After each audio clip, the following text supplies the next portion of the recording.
excellent. I mean, you're a great believer in Croatia, obviously. But for this little talk show that I named, Can Croatia Compete in the Modern Multipolar Tourism World?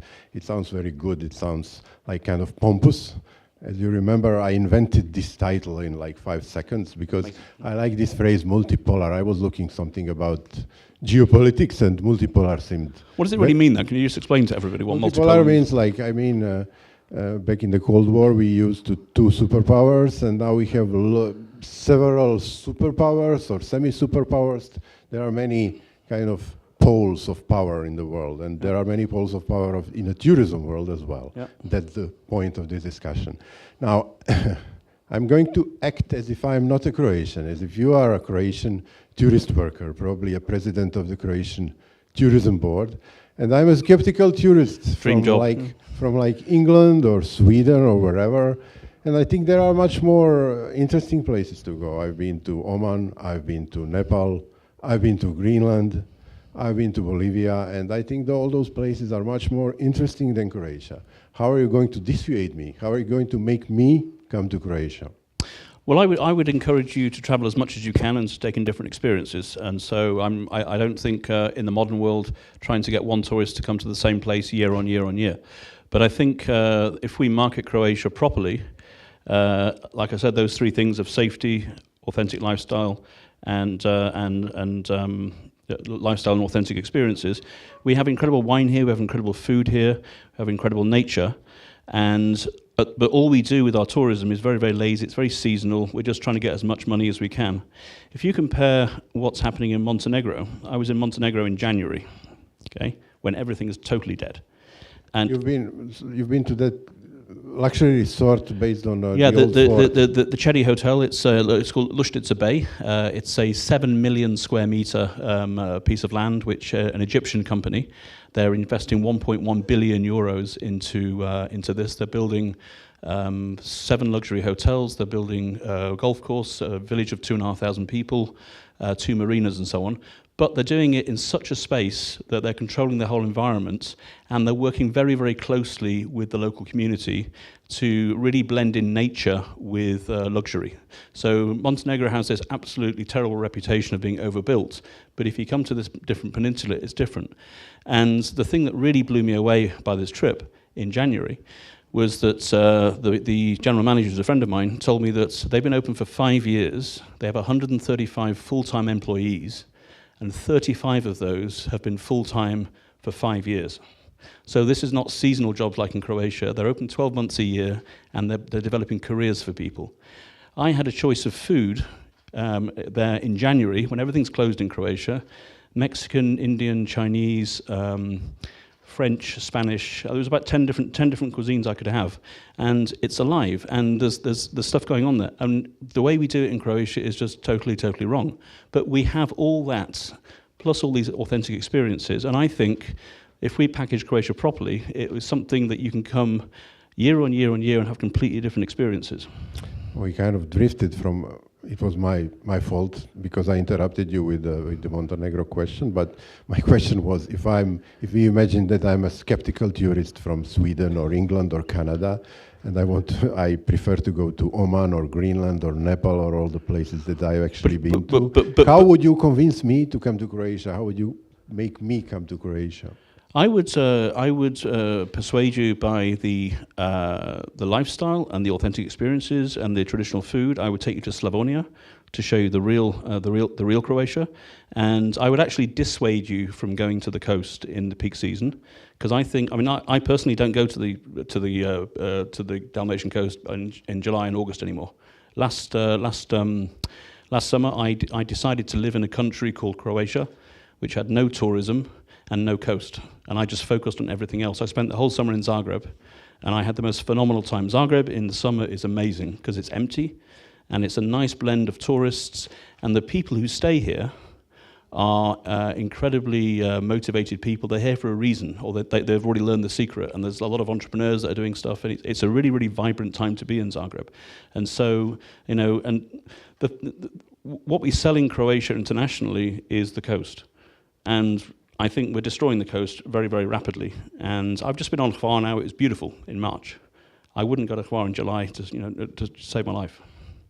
So I think we focus on, if you're looking for a destination which has amazing gastronomy, amazing culture, amazing diversity of nature and of different activities and things to do and authentic experiences, I think Croatia is up there with the best of them in Europe, certainly. And it's close to European tourists. Excellent. You almost convinced me. I'm playing the Sweden guy, so you almost convinced me to come to Croatia. But as a Sweden guy, I've probably already been to Croatia, so let's say I'm from Canada or somewhere. Okay. All right, one of my questions was like continental Croatia or the coast, but you already almost answered to that one. Continental Croatia in the winter and continental Croatia in summer and coast in the winter, or never? Well, to me, continental Croatia, whenever, because it's never overcrowded. My best tourism trip in Croatia in my 20 years here was in November of 2021, totally out of season, and I spent 6 days going from Iločki Podrum to Baranja. And I took an American videographer with me, and we documented everything with the drone. We went to places that a lot of Croatians have never heard about, and we took all the footage, and when we put it online, people were like, where is this place, And the level of, the lack of knowledge of people in Zagreb about what's east of Croatia is shocking. And if people here don't know about it, then tourists are not going to know about it. And so the perception of what Croatia is this coast which we're destroying, but the real magic of Croatia is not the coast, in my opinion. And if we can get that message across, this would be like a new destination. And if you're coming from Sweden, it's only a 2-hour flight away. Amman is whatever. And if you want the beaches, that's great. And the other great thing about Croatia is everything is accessible. So the beaches here, or then you got Budapest is there, and so on like that. So you have so many different experiences from Croatia and within Croatia. Okay, one of the topics that we covered today, especially in the panel discussion, but not only in the panel discussion, were luxury and sustainability. Now, would you like to see Croatia turn more towards the luxury tourism segment? Do you think there is an opportunity there? Do you think this is something we should be doing, we shouldn't be doing, because... Well, I think one of the things that I find crazy here is the kingdom of accidental tourism. They just celebrate numbers, and so 20 million tourists and 150 million overnight stays, and this. This is like a success. Nobody actually measures the environmental destruction that's coming with those numbers. And it's a proven fact that if you have the right strategy, you can have 6 times less tourists and more money, because you attract a different type of tourist who isn't going to destroy the environment as much because of numbers. And so yeah. Okay, about the sustainability, do you think it's just a fad, a buzzword that will not last long, or something that we should be really care about in the long term? I mean, tell us from the point of view of a guest from the UK, do people in the UK really care about how sustainable the destination, the location where they take their vacation is, or it's just something that... I think the best sustainability is to stay at home, but I think more and more people are getting aware, and it's almost, if it ticks the sustainability box, almost they don't feel as bad about going to that place and stuff. And so, but I think it's an increasingly important thing, yeah. But I also think that a lot of people they throw the word sustainable out without actually knowing what it means and without actually being sustainable. And so I think there should be a lot more regulation of this hotel has been certified sustainable because of this. I mean, there's some of it, but I think there should be a lot more. But you have a T-shirt. Show us the T-shirt. T-shirt says Croatia full of uhljebs. Yeah, it was given to me. It was given to me as a gift. It just arrived in the post. So I don't know who from. But no, honestly, yeah, I got 2 of them. Well, more regulation means more uhljebs. It depends how you do it, I mean, in this country, of course it does, yeah. But yeah.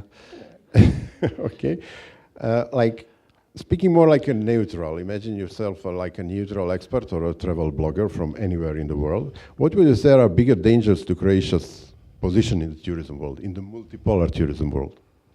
I think the arrogance of I think the arrogance of the people that run it. I heard a quote yesterday that the biggest threats to Croatian tourism are the people who run it. And I think that's very true. I think we are very, very one-dimensional at the moment. Just we're a sun and sea destination, effectively. Where is the wine road of Dalmatia? Nowhere to be seen. Anthony Bourdain was here in 2011 and did probably the best promotion I think I've ever seen of Croatia on his no reservations program. And he's like, Croatia has world-class food, world-class wine, world-class cheese. I'd never heard of Croatia. If you haven't heard of Croatia, you're a fucking idiot. And that's what he said. And it was like, that program was Mate Jankovic, I think was the guy. And I think that was probably just, it blew people away. And what have we done with that in terms of promoting our gastronomic tourism? If you look at gastro-tourism in Spain, in Germany, in Italy, in France, it's massive. Gourmet tours and everything else. And what do we do here? Nothing. And yet, we have so many amazing, authentic gastronomic experiences here that nobody really knows about because we don't promote it. We just wait for them to come in the summer. I suggested that we should abolish the National Tourist Board, abolish the Ministry of Tourism, and then just appoint Nikola Tesla as the Minister of Tourism, because he wouldn't take a salary. There wouldn't be any less tourists, and at least he's a brand. Yeah. One of my questions, kind of humoristic questions, but you went advanced and already answered. Sorry. Should Croatian Tourist Board hire you or me as permanent ambassadors for Croatia's tourism sector? Or maybe Zoran, who was the keynoter in the morning. Would you accept the position of permanent ambassador to the Croatian? No, I think Zoran is a mind ahead of us all in terms of tourism. I think he's fantastic. I don't think they should hire me or I think they should like abolish themselves really, because they don't do anything. I'm sad to say. Zoran was our keynoter, our first keynoter in the morning, Zoran Pejovic, talking about artificial intelligence in tourism. Yeah, but it's not that you said that the Croatian Tourism Board doesn't do anything, but it's not exactly that they don't do nothing. They started tužba against you. Yeah. Tell us about the tužba. You used the word tužba, so. Yeah, so I got 2 lawsuits. One was for an article that I didn't write on a portal that I don't own that quoted me.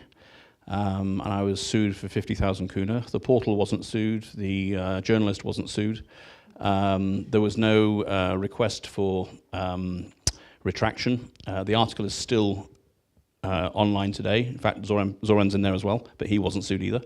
And then I got another lawsuit for a little meme I put on my personal Facebook page for 3 days, Croatia full of uhljebs, and it got 316 likes, 20 comments and 9 shares, and 3 days later it was forgotten about. And then they sued me for another 50,000 kuna for emotional distress, I think, and something else, copyright something. And so I asked Vanja Juric, who's the best media lawyer in the region, how many children I would have to sell for her to defend me. And she took my case on almost like pro bono, and she stood by me every single step of the way. And when it was clear they weren't going to win after 2.5 years, they decided to withdraw both lawsuits, and I got my costs back, which was paid by you guys and me, and there's no accountability. And currently in Croatia, according to the National Society of Journalists, we have 951 SLAP lawsuits. SLAP is a strategic lawsuit against public participation. We have 951 against journalists in Croatia, totaling 77 million kuna. So this is the kind of harassment that goes on. So I decided to fight it, and I fought it very publicly.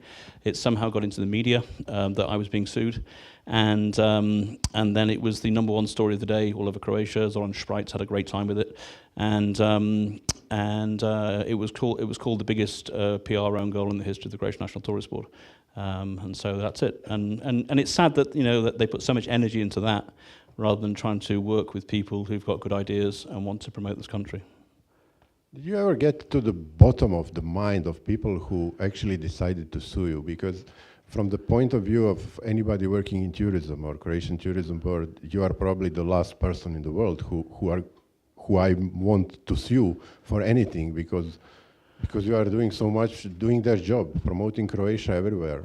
Oh, it's kind of you to say so. I mean, people have said that, and so I think they feel threatened by that, perhaps. And the other thing I think was that because I was critical of certain things, they thought that a SLAP lawsuit is intended to intimidate, and 2 lawsuits like that, 100,000 kuna plus all the costs, because you have to pay 8% interest per year for as long as the case goes on if you lose. And so then they keep delaying the hearings. So you get there and it'd be postponed because their lawyer had double booked. So it went on for 2.5 years. So I'd have had to pay an additional like 20,000 kuna on top of that, plus all the legal costs if I'd lost. And if it wasn't for Vanya, and they said, if you give us a very public apology, we will stop the lawsuit. So it was very clear they just wanted me to lose face with my following and stuff like that. And if it wasn't for Vanya, I probably would have done, because I didn't have that money at the time. Okay, if you have any questions, ako ima pitanja iz publike, također ako ima pitanja naše online publike, Davor će mi pročitati. Davore, ako ima nešto, javi. Pitanja neka ne vidim od svjetla, morate malo agresivnije mahati ako ima. Evo ima tamo, vidim u stražnjem redu.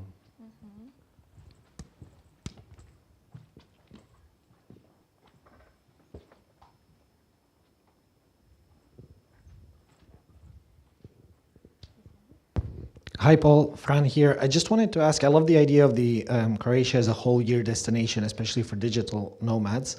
But how do you see the inability to stay here during the summer? Like you arrive as a digital nomad and then you get kicked out, like all the students do as well in Split or Dubrovnik, because it's just not sustainable financially to stay. So how do we encourage local communities to not hike the prices as much for people who stay here year round or want to stay for 6 months, 9 months, etc., to really make that idea work? Thanks for the question. I mean, it's a big problem, and one of the projects I was involved with was the Dubrovnik Digital Nomads in Residence program in 2020, and this basically was a world first. This was Tanja Poligovic from Saltwater Nomads, who's a visionary at this kind of stuff, and we decided to work with the city of Dubrovnik because they were looking for new ideas after the pandemic. Whereby we got 10, we had a competition, we got 10 digital nomads from different countries, different backgrounds, different ages, different skill sets. And we gave them free accommodation in Dubrovnik for a month. And Monday to Thursday, they were free to do their regular work stuff. And then on Friday, we had a design thinking workshop where we brought in people from the community, people from the city, people from the digital nomads, people from the tourist board, and we looked at 6 problems: the arrival process, accommodation, co-working space, social life, and a couple of other things. And we started by putting on post-it notes what are the 3 good things and the 3 bad things about all these different things, the processes of arrival and accommodation. And we got the input from every single sector, from the city, from the community, from from the digital nomads and tourists and so on like that. And over the next 4 weeks, we co-created a strategy for Dubrovnik to attract digital nomads, and it was phenomenal when the final presentation was done, because one of the things that was like the Dutch guy got off and he presented it to the mayor. And the first slide was, when you put Dubrovnik into Google Images, this is what you see. And every single photograph was Dubrovnik Old City. And the perception of Dubrovnik is it's a 2-day destination. And this guy said, I've been here for a month, and I'm not ready to go home, because every weekend we had excursions to Mostar, we had to Kotor, to Pelishat, to Korčula, and that sort of stuff. He says, I'm not done here. But the perception is that there is nothing beyond the walls in Croatia. So that was that. But regarding the accommodation, it's unrealistic to expect Dubrovnik to be offering digital nomad rates in July and August. And so I think the way to do it is to market Dubrovnik as a 10-month digital nomad destination. But Croatia is, like I say, is not just the coast. There are so many places inland. Zagreb in summer is got to be cheap because everyone's on the coast. For example, Slavonia, and places in Zagorje. I was just in Međimurje. It's phenomenal. And these places are affordable. So if you have a platform like this Chromads platform, where you can actually see what's going on and you can actually plan, then you'll find out that you can have your Split experience in October and November when the prices are much lower and there's still lots to do. And then if you want to be here in July and August, you can do it in Zagreb or you can do it somewhere else, and you can move around and have a different experience. But I think realistically, educating local people to see the benefits of offering this 12-month tourism is a struggle. One of the recommendations we came up with was a sort of a checklist and like a stamp digital nomad friendly, where they have to go through all this process and stuff. And I think they've got a platform now for renting and stuff, and some people have signed up for that. But I think it's going to be a long process before we get Dubrovnik as a 12-month nomad destination for accommodation. It's just not realistic because there is so much money made in those 2-3 months. Yeah, any more questions from the audience? Još neka pitanja? Nema? Ne vidim. Ima, ok. Ne vidim od svjetla. Well, thank you very much, Paul. I follow you on all the networks and things, and I am very thankful for everything you do, and I think it's really impressive. What I wanted to say is there's lots of these events that happen all around Croatia, usually done by local enthusiasts. Yeah. And they don't have the support, as you said. Sometimes they do. You know, the local tourist office will maybe sponsor them to a certain extent. But to keep this going and to make this into a proper event, you really need to have a backup of some sort. Or it just dies out once the person moves to another town, or just get too old or just fed up. They just give up and the whole thing is dead. So I don't know if you have some experience. Well, I know you don't have a magic stick, you know. It's I don't expect you to have the solution for this, but have you experienced this situation? And I mean, the last 12 years of my life. Yeah. So it's been, I've done everything very, very badly in terms of monetizing, and every time I've asked for money, it's always been difficult. So it's been a struggle. And since I got sued, it was amazing. I learned so much about Croatia because every single door from state institutions closed to me for 2.5 years, and probably still remain closed. But what I've found, and this is one of the most hopeful things I've got about Croatia today, is that we all know that a Croatian can forgive you anything but success. And so all you hear is the negative stories, but there is so much going on below the radar because the successful people aren't generally talking about their success because they'll just get shat on from above. But these people are connecting. The ecosystem of young entrepreneurs, successful entrepreneurs, people with great ideas, they're actually connecting and they're starting to fight. It's really, really exciting. And I'm now quite involved. I mean, I'm the oldest guy, of course, but there's all these young people with great ideas, and they're coming to me because I have a platform which I'm happy to give to them. And I'm happy to celebrate these guys because I can see that they're going to push Croatia forward, and the more success stories that we talk. But to answer your question, I'll give you a specific example where I can see now because of that ecosystem. So before the pandemic, I had an idea called the Olympic Games of traditional Dalmatian games. So in every village, there's some traditional game that's been played for centuries. There's one on Svijetu in Hvar called Zogafalo, which is like a baseball game, which is only played in 2 villages on Hvar, and that's it. And it's dying out. And the last living guy is 90 years old, but some local enthusiasts play it. And if you go to all these different villages, there's different things. And I thought, why don't we celebrate this?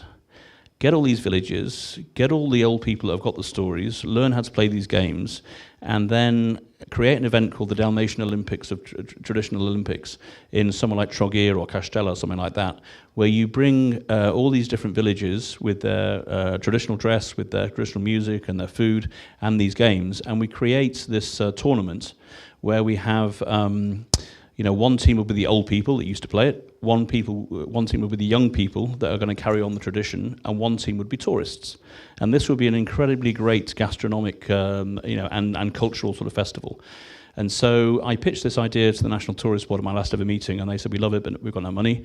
And then 2-3 weeks ago, I put it back on Facebook going, this was an idea before the pandemic. I'm a bit more popular now than I was 3 years ago. Anybody got any ideas? And I've had 5 really serious inquiries to take it on, including from Felix Lukas, who's the guy that runs the WTA Bowl and Makarska Open. So he knows how to get sponsors. He's a passionate Dalmatian. He loves it. He wants to have it in Castella. And he's the sort of guy, with a bit of help from a few other people, we can make this happen, and we can probably make it happen privately without having to go to that.